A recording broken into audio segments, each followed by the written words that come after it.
PS plus बढ़िया या game pass?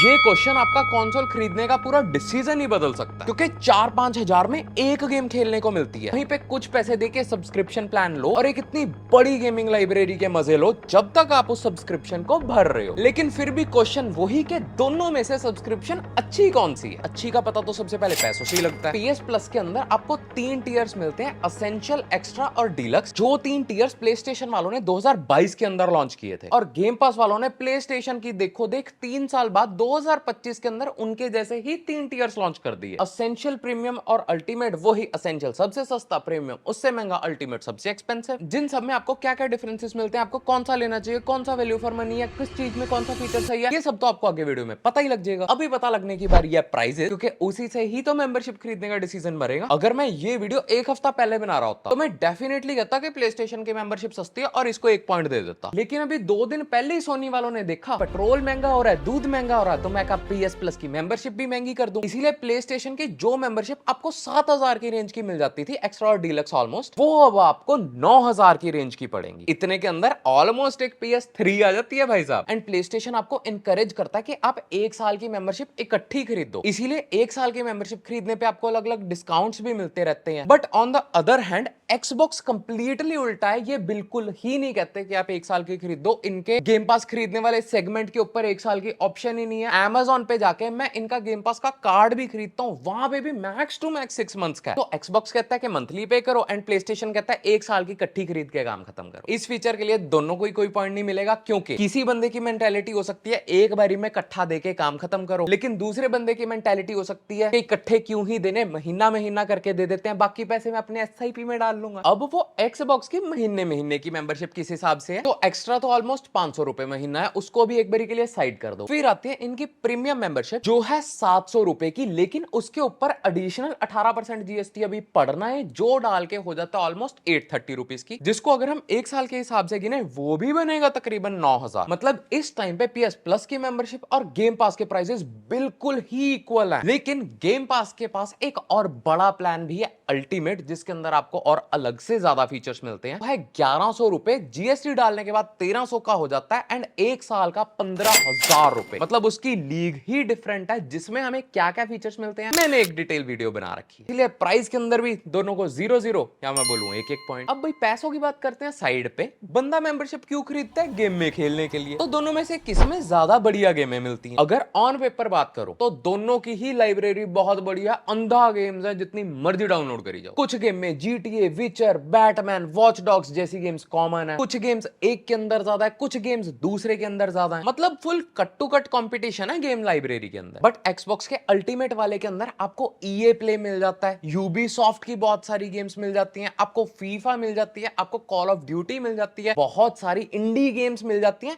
जो कि एमी आलतू फालतू की इंडी गेम्स नहीं है, अच्छे वाले इंडी गेम्स हैं, जिनको आप वैसे खुद से कभी CD नहीं खरीदोगे, लेकिन इस मेंबरशिप में होने की वजह से आपको उनको जरूर खेलोगे एंड खेल के आपको मजा आएगा। फिर प्ले स्टेशन के अंदर आपको Ubisoft classic and play station के बहुत सारे टाइटल्स मिल जाते हैं, लेकिन मैं ये नहीं कह सकता प्ले स्टेशन की इंडी गेम्स की लाइब्रेरी बहुत अच्छी है। आप कोई भी गेम उठाओ एंड फुल मजे कर लो। इनका जो हर महीने 3 गेम्स मिलती हैं वो भी इतनी कोई ज्यादा अच्छी नहीं होती, लेकिन on the other hand Xbox की गेम की लाइब्रेरी बहुत बड़ी है एंड वो बहुत जल्दी ऐड करते रहते हैं। इसीलिए अगर मैं गेम्स की क्वांटिटी की बात करूं तो डेफिनेटली Xbox एक नंबर ले जाता है। अगर आप बहुत जल्दी जल्दी गेम में खत्म करते हो और बहुत ज्यादा गेम्स खेलने के शौकीन हो, एक गेम खेल ली, फिर दूसरी गेम खेली, फिर तीसरी गेम खेली, you will like Xbox। But नई गेम्स और न्यू रिलीजेस का क्या सीन है, किस मेंबरशिप में जल्दी आती है? तो Xbox के गेम पास का सबसे बड़ा फीचर ही ये है कि जिसी दिन गेम रिलीज हुई उसी दिन आपको गेम पास के ऊपर गेम खेलने को मिल जाती है, क्योंकि आप मेंबरशिप भर रहे हो। अभी जो पीछे ब्लैक ऑप्स 6 आई थी, जिसने भी मेंबरशिप खरीदी हुई है वो ब्लैक ऑप्स 6 पहले ही दिन फ्री में खेल पा रहा था, लेकिन प्ले स्टेशन वालों को उसी गेम के 5,000 रुपए देने पड़ रहे थे अगर उन्होंने मेंबरशिप खरीदी हुई है तो भी, क्योंकि मेंबरशिप में आई ही नहीं गेम। लेकिन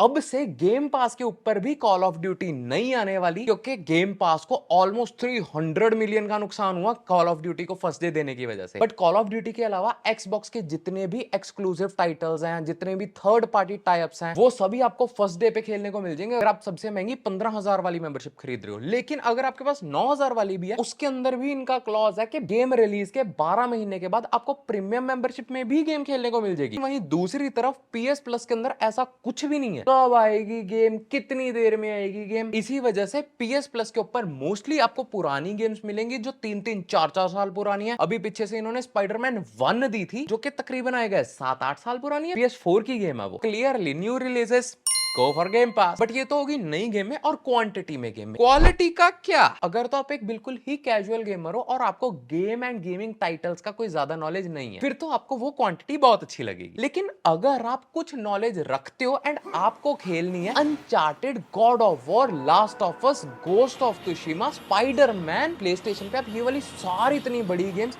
एक PS प्लस की मेंबरशिप लेके ही खेल सकते हो। आपके पास प्लेस्टेशन ही एक ओनली ऑप्शन है, वो एक्सबॉक्स के अंदर खरीदने के बाद भी आप नहीं खेल सकते। गेम पास के ऊपर तो बहुत दूर की बात। अब कुछ लोग बोलेंगे कि इसके अंदर वही तो एक्सक्लूसिव टाइटल्स हैं, अगर हमने वो खत्म कर दिए उसके बाद क्या। तो मैं तो धुरंधर भी थिएटर में 2 बार ही देख के आया था। ऑनेस्टली लास्ट ऑफ अस जैसी गेम जितनी बार खेलो उतनी बार अच्छी लगती है। स्पाइडरमैन जैसी गेम जितनी बार खेलो उतनी बार एड्रेनलिन रश आता है। हाँ, अगर एक बार आपकी गेम्स खत्म होगी तो यू विल फील के हाँ कुछ कमी है। इसीलिए मैंने बोला अगर आपको ज्यादा गेम में खेलनी है, go for quantity not quality. PS plus की इस क्वालिटी की वजह से, इस गेमिंग टाइटल्स की वजह से जो वो PS प्लस के अंदर ही देते हैं, पॉइंट तो बनता है। फिर बात आती है अगर आप हो थोड़ा GTA ऑनलाइन जैसा बंदा, कॉल ऑफ ड्यूटी जैसा बंदा, तो ऑनलाइन फीचर्स का क्या सीन है। दोनों के अंदर ही सबसे सस्ते प्लान, असेंशियल वाले प्लान के अंदर से ही ऑनलाइन फीचर्स मिल जाते हैं, जो कि दोनों का ही तकरीबन 5-6 हजार का पड़ता है। दोनों के अंदर ही आपको एक्सक्लूसिव बेनिफिट्स भी मिलते हैं गेम्स के अंदर, कॉल ऑफ ड्यूटी वगैरह जैसी। बट प्ले स्टेशन के अंदर असेंशियल मेंबरशिप के अंदर ही सिर्फ ऑनलाइन गेम्स ही नहीं, उसके साथ हर महीने 3 गेम्स भी मिलती हैं, जिनके अंदर अभी पीछे से स्पाइडरमैन भी आई थी, तो मतलब कुछ गेम्स अच्छी भी होती हैं। वहीं पे एक्सबॉक्स के अंदर आपको 50 गेमों की लाइब्रेरी साथ के साथ ही दे देते हैं वो एसेंशियल मेंबरशिप के अंदर। तभी आई विल से सेम पैसे, सेम फीचर, वही ऑनलाइन फीचर, सेम पॉइंट। पर अभी रिसेंटली ना एक्सबॉक्स वाले बहुत ही चुल्ल मचा रहे हैं कि भाई हमारे पास है क्लाउड गेमिंग, जो आपको गेम पास खरीदने के बाद ही मिलती है। मतलब जस्ट आप गेम पास खरीद दो और अपने कोई भी कंसोल, मोबाइल, लैपटॉप, किसी भी चीज पे गेम को बगैर डाउनलोड करे ही डायरेक्टली आप एक्सेस कर सकते हो। जिसके लिए आपको इंटरनेट वगैरह की स्पीड अच्छी चाहिए, पर देखो फीचर तो अच्छा है। जैसे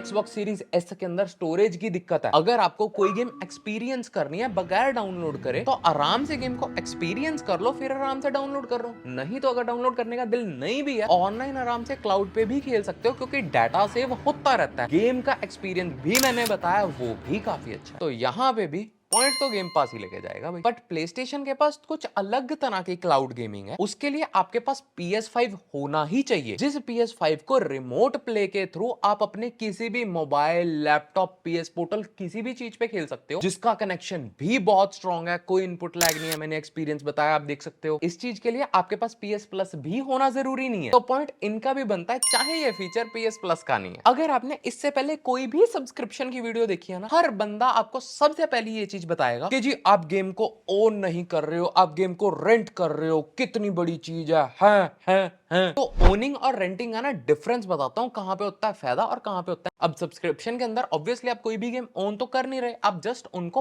पैसे दे रहे हो गेम खेलने के लिए। जैसे नेटफ्लिक्स में देते हो मूवी देखने के लिए, बहुत सारी मूवीज नई आती रहती हैं, पुरानी नेटफ्लिक्स से जाती रहती हैं। वैसे ही इन दोनों सब्सक्रिप्शंस के अंदर भी है, नई गेम्स आती रहती हैं, पुरानी जाती रहती हैं। जिसकी सिर्फ एक प्रॉब्लम है कि अगर आप कोई भी गेम खेल रहे हो, ऑब्वियसली आप बहुत अटैच हो जाते हो गेम से जब आप खेलते हो। उस टाइम पे अगर कोई भी गेम मेंबरशिप से चलेगी और आप गेम खेल रहे हो, उसको कंटिन्यू करने का तरीका एक ही है कि आपको वो गेम खरीदनी पड़ेगी और कोई रास्ता नहीं। अगर मैं दोनों की रिलायबिलिटी की बात करूं तो दोनों ही सब्सक्रिप्शन के अंदर ऑलमोस्ट गेम पड़ी रहती हैं, कोई ज्यादा फेरबदल होती नहीं है, आप मजे से एंजॉय कर सकते हो। कभी कभार जैसे रिसेंटली GTA आई थी, चलेगी, फिर आ गई, थोड़ा बहुत चलता रहता है। अब कुछ लोग कहते हैं कि हम खुद खरीद खरीद के अपनी सीडीओ का कलेक्शन, गेम की लाइब्रेरी खड़ी करते हैं, क्योंकि इन सब्सक्रिप्शन वालों का क्या पता आज इनकी सब्सक्रिप्शन चल रही है, कल बंद हो जाए, इनके फ्यूचर का पता ही नहीं है कुछ। ऐसा कुछ नहीं है, क्योंकि हर एक ब्रांड आज की डेट में सब्सक्रिप्शन प्लान्स के अंदर एंटर हो रहा है। एप्पल ने एप्पल टीवी बनाया है,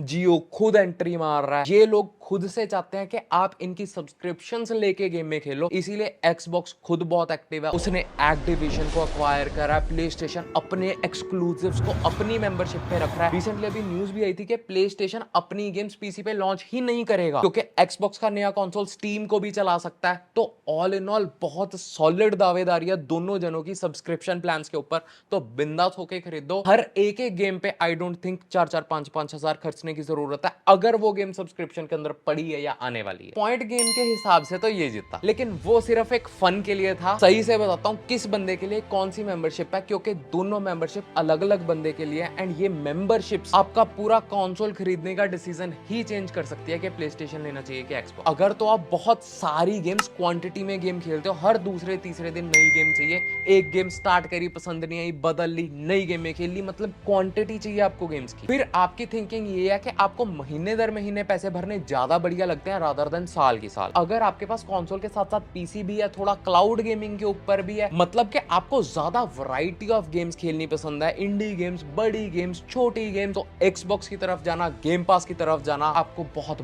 बड़ी और बहुत ही मजेदार लाइब्रेरी मिलने वाली है। पर अगर आप गेमिंग टाइटल्स के बारे में जानते हो, आपको God of War, Last of us, uncharted, days gone, ghost of Tsushima ऐसे टाइटल्स खेलने हैं जिनका नाम आपको पता है, क्योंकि इन गेम्स का नाम मोस्ट ऑफ गेमर्स को पता होता है। PS Plus ले लो, उसके ऊपर आपको सभी गेम्स मिलती हैं, फुल सिनेमैटिक गेम्स हैं, एक मस्ट हैव एक्सपीरियंस है। अगर एक बारी गेम खत्म होगी ना, डेफिनेटली लास्ट ऑफ अस जैसी गेम को मैं 3 बार एंड कर चुका हूं। It's crazy game. तो इसीलिए कुछ बंदों के लिए गेम पास जीतेगा, कुछ बंदों के लिए प्ले स्टेशन, लेकिन ऑल इन ऑल है ये दोनों सेम सब्सक्रिप्शन।